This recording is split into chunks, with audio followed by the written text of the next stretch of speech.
Good morning and welcome to my channel. My name is Joyce if you are new here, and I do all things personal development.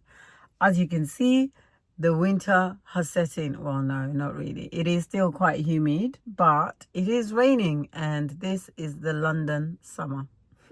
I was excited for a couple of days because there was sun, but then I'm always excited when there is sun.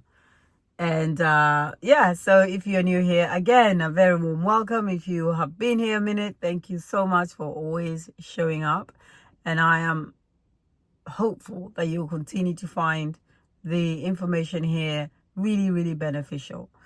Today is day 20 something, and we're still going with daily vlogs. Yesterday, I tried to upload my video, I have to say, from 2 p.m.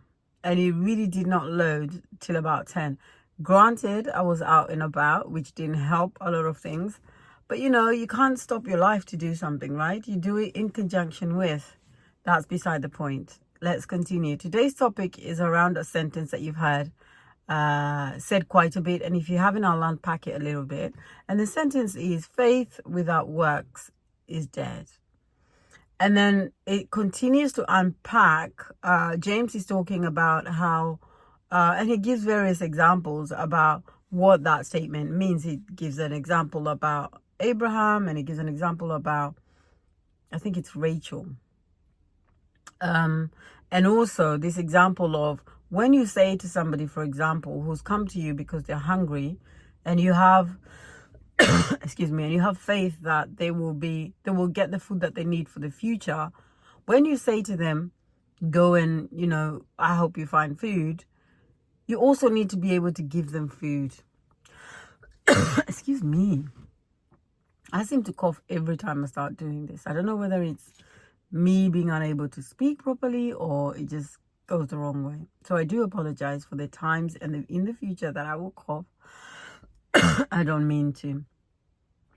Anyway, so James says, when you go to somebody and you tell them go and be well, you need to follow that up with some immediate action. So whether that means go and be well, but in the meantime, here is a coat to keep you warm, because you have faith that that coat is the beginning of something else, because other people will come into your faith and join your faith and be able to support that person. And so you preempted by saying, yes, I hope you get well, and here is a coat to keep you warm in the meantime. So faith without works is dead. You must follow your faith with action. Now for me, that means that every time you make a decision, you really need to follow it up immediately with a type of action. The type of action that you can immediately take. So for example, if you say, this year my goal is to exercise for 30 minutes every single day for the next 3 months. For today, you might do a 1-minute exercise.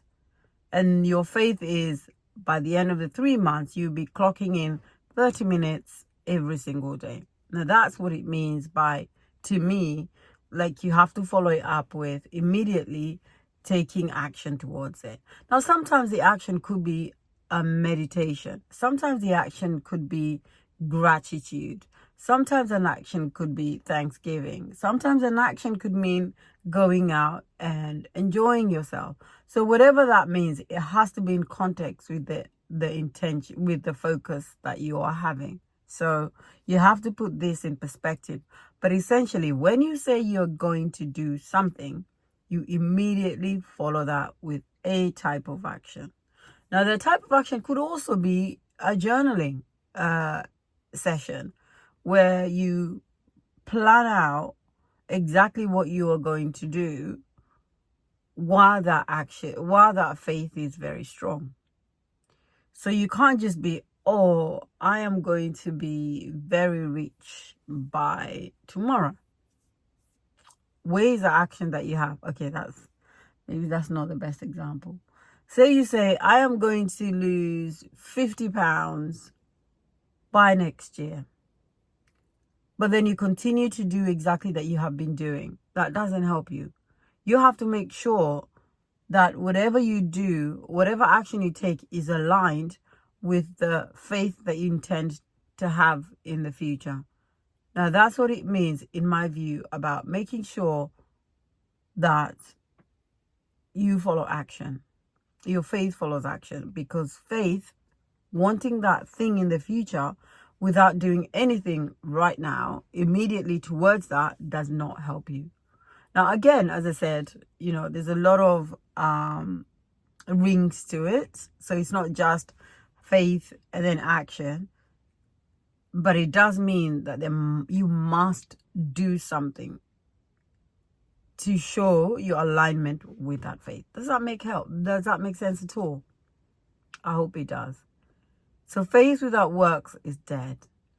That works, to me, is an action that must be aligned with the faith that you have for whatever it might be. So, for example, if you want to lose 50 pounds, then you must do something immediately to make sure that that is actually aligned with what you want to do. It could be setting out a plan immediately and then taking the smallest action to ensure that that becomes a reality for you. I'm going to unpack this a little bit more, maybe in some point in the future, by giving a little bit more examples around that. But really, faith without works is truly dead. Have an amazing day, and I'll speak to you tomorrow.